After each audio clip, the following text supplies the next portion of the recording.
Yes, yes, yes. 1-2 kemenangan yang hebat bagi Manchester United. Ya, di derby Manchester kali ini United adalah pemenangnya. Seweneng aku lur. Manchester is red. Waduh, gak apa boleh menang ini ya, bangga ya. Pemainnya menang dek derby Manchester, dek laga tandang pisan. Waduh, sopo sih nggak seneng.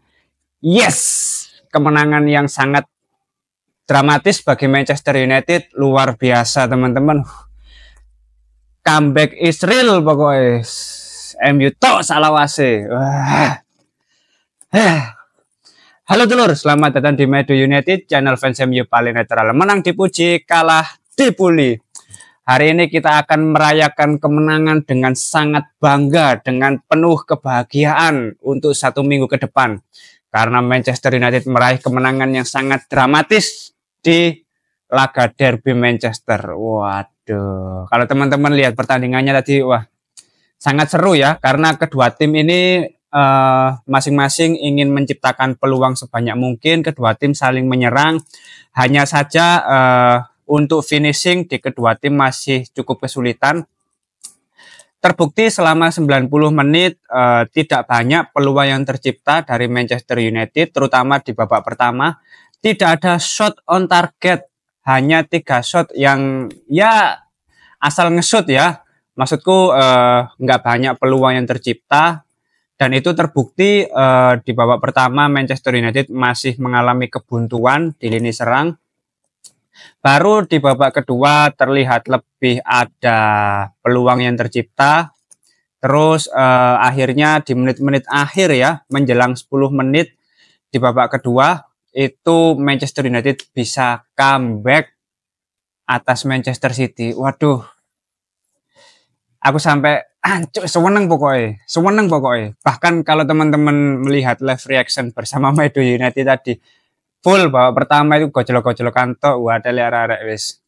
MU bakal kalah ini akhirnya karena optimisme dari kita sebagai fans yang sangat setia ya. Akhirnya di babak kedua itu semua itu terbayarkan dari performa Amad Diallo yang sangat memukau menurutku ya. Amad adalah sang penyelamat di pertandingan kali ini. Performanya sangat hebat dan sangat layak diapresiasi. Menurutku dia menjadi pemain terbaik di laga kali ini, Amad Diallo ini. Sekarang kalau kita lihat performa di masing-masing pemain selama 90 menit, ini dimulai dari Andre Onana ya. Kayaknya di setiap pertandingan itu kita harus terus mengkritik, menghujat, dan menghina Andre Onana. Karena meskipun kita memenangkan pertandingan ini, tapi gol dari Manchester City itu tidak luput dari ketololan dari Andre Onana ya. Bayangkan sundulan dari Guardiola tadi hanya dilihat oleh Andre Onana. Andre Onana kembali menunjukkan kelucuannya di pertandingan kali ini. Maksudku, kalau misalkan ada sundulan, terutama ini kembali terjadi ya, gol yang tercipta dari situasi bola mati. Lagi-lagi tercipta dan Andre Onana tidak menunjukkan respon apapun. Maksudku, kamu ini kan kiper ya. Mbok ya lek misale ono bal sing arah nak gawangmu, responen. Mainkan refleksmu itu sebagai penjaga gawang. Nepis ta mencolot ta, ya opo kek ngono. Kan kamu berperan sebagai kiper itu kan diberikan keleluasaan dalam menggunakan tanganmu ya. Ojo mek sikilmu tok sing digawe. Tanganmu iku gawian, kon iku kiper kudu back, Cuk. Gawian tanganmu iku. Mek ndelok tok lho. Sempat agak frustrasi ya di babak pertama sebetulnya ya, karena kekonyolan dari Andre Onana ini ya. Andre. Makanya skornya jelek sendiri ini. Enggak sih, Andre Onana enggak jelek sendiri sih, Diogo Dalot ya. Nanti kita bahas Diogo Dalot.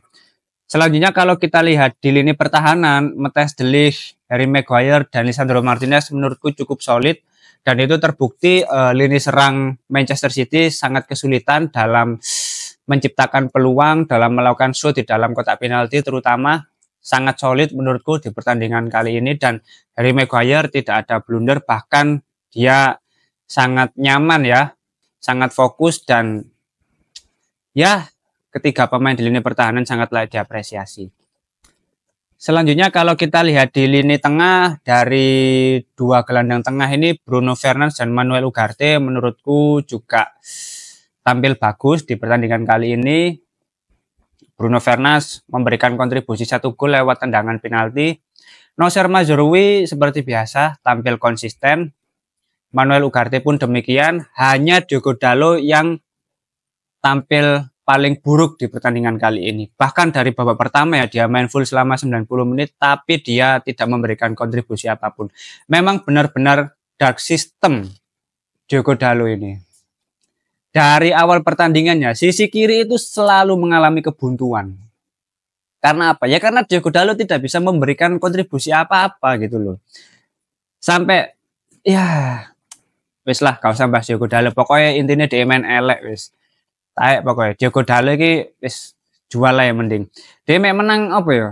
Menang gak tahu cedera wis. Sisane anjen gak ada utek Diogo Dalot iki. Gak iso mikir, man progresi mengarep iki kudune ya apa rek. Aku lek misale ono pemain City aku kudu ya apa rek. Gak iso deh, congok wis. Selanjutnya kalau kita lihat di lini serang ya teman-teman pasti tahu pemain terbaik di pertandingan kali ini pasti Amad Diallo. Skor 8,3 menurutku ya berkat performa Amad Diallo yang luar biasa ya. Dan 2 gol di pertandingan kali ini itu semua karena peran dari Amad Diallo. Gol pertama penalti itu karena Amad Diallo terkena tackle dari Matheus Nunes di dalam kotak penalti. Itu juga berkat pressing Amad Diallo yang sangat luar biasa ya, sangat ketat. Lalu gol kedua juga karena pressing dari Amad Diallo dan finishingnya juga sangat bagus ya. Selanjutnya untuk Rasmus Højlund ya, Rasmus Højlund menurutku tadi kurang mendapatkan kesempatan di babak pertama dan babak kedua. Terus yang terakhir Mason Mount ini gimana ya?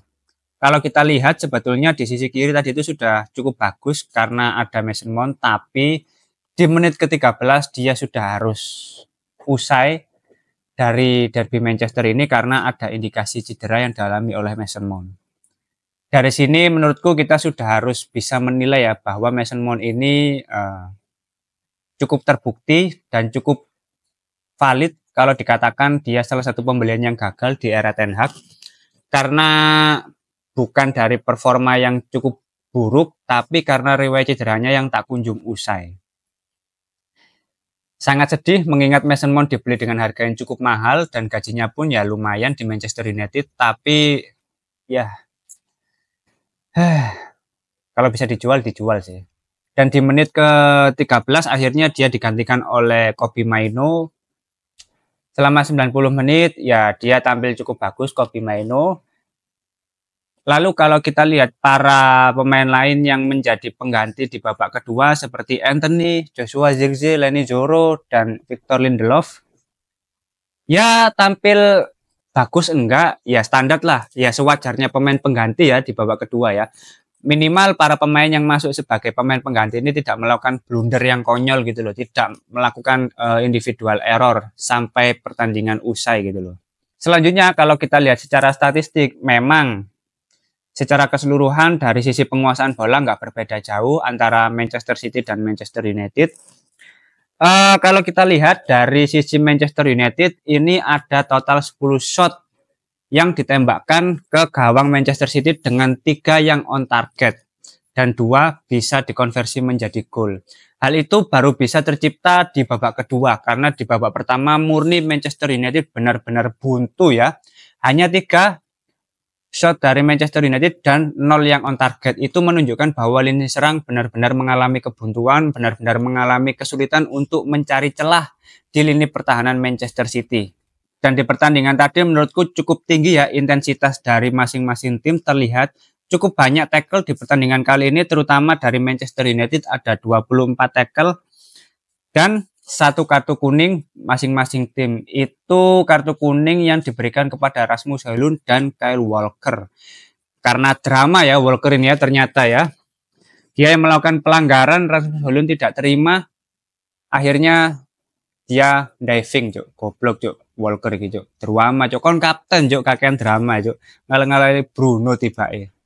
Secara keseluruhan menurutku jalannya pertandingan ini cukup seru karena masing-masing tim berusaha memberikan perlawanan, berusaha saling menyerang dan menciptakan peluang sebanyak mungkin. Tapi Manchester City terlihat lebih unggul dan Manchester United memberikan perlawanan yang cukup menyulitkan bagi Manchester City. Terbukti di babak kedua lebih banyak peluang yang tercipta. Para pemain Manchester United ini lebih memiliki motivasi ya, terlihat mentalitas dari Manchester United ini lebih kerasa gitu loh. Nggak kayak pertandingan-pertandingan biasanya ya, meskipun tertinggal 1-0 tapi tidak menyerah. Para pemain tidak terburu-buru dalam melakukan shoot dan tidak ada keegoisan ya. Ya mungkin ada 1-2 keegoisan lah dari Amad Diallo karena dalam kotak penalti harusnya dia bisa memberikan umpan kepada Bruno Fernandes, tapi dia lebih memilih shoot. Tapi di luar hal itu, Amad Diallo tetaplah sang penyelamat di pertandingan kali ini karena performanya yang luar biasa. Hanya butuh waktu 2 menit untuk melakukan comeback di pertandingan kali ini. Ya, hebat lah. Bisa dikatakan bahwa ya Manchester United bisa benar-benar memaksimalkan peluang dan memanfaatkan kesempatan saat Manchester City lagi buruk-buruknya secara performa. Itu. Apalagi ini laga tandang ya, harus benar-benar ekstra lah secara motivasi, secara mentalitas. Dan tensi, gengsi itu benar-benar dipertaruhkan di derby Manchester kali ini. Dan Manchester United bisa membuktikan bahwa Manchester is red. Waduh. Sudah cukup lama ya kita menantikan kemenangan saat melawan Manchester City ini ya. Karena kapan terakhir kali Manchester United menang atas Manchester City di kompetisi Premier League? Sudah cukup lama gitu loh. Apalagi kalau kita lihat ya, pertemuan pertama setiap pelatih Manchester United saat melawan Manchester City itu selalu mengalami kekalahan. Mulai dari David Moyes, Van Gaal sampai Erik ten Hag. Pertemuan pertama saat melawan Manchester City itu selalu kalah. Hanya di era Sir Alex Ferguson yang menang atas Manchester City di pertemuan pertamanya. Dan sekarang Ruben Amorim kembali mencetak sejarah di pertemuan pertama saat derby Manchester ini. Ini adalah rekor baru yang telah diukir oleh Ruben Amorim beserta para pemain Manchester United. Ya aku pribadi sih sangat seneng ya, gak terima seneng, seweneng sapol-pole wis. Terlepas untuk saat ini Manchester United masih berada di peringkat 12, tapi semangat yang ditunjukkan, daya juang, mentalitas, motivasi, solidnya para pemain itu sangat layak diapresiasi. Dan kita semua sangat puas menonton derby Manchester kali ini. Intinya ADW full senyum lur, full senyum dan sangat layak untuk dirayakan. Ya kita tidak perlu membahas Manchester City lah. Yang penting kita bisa memenangkan pertandingan di derby Manchester yang sangat penting ini. Oke, mungkin itu dulu review dari derby Manchester yang sangat memuaskan di pertandingan malam ini. Kalau teman-teman ada opini lain langsung tulis saja di kolom komentar. Mari kita bersenang-senang bersama selama 1 minggu ini. Waduh. Selamat beristirahat. Di pagi hari nanti kita akan menjalani aktivitas dengan full senyum ya teman-teman. Hei, ya apa kabar? Manchester is red nih bos. Kakak, gak usah lebay, Menang ya menang tapi gak usah lebay lur. Adeus tuwa lur wis. Sewajarnya ya. Oke, terima kasih sudah menonton video ini. Jangan lupa like, komen, dan subscribe. Salam.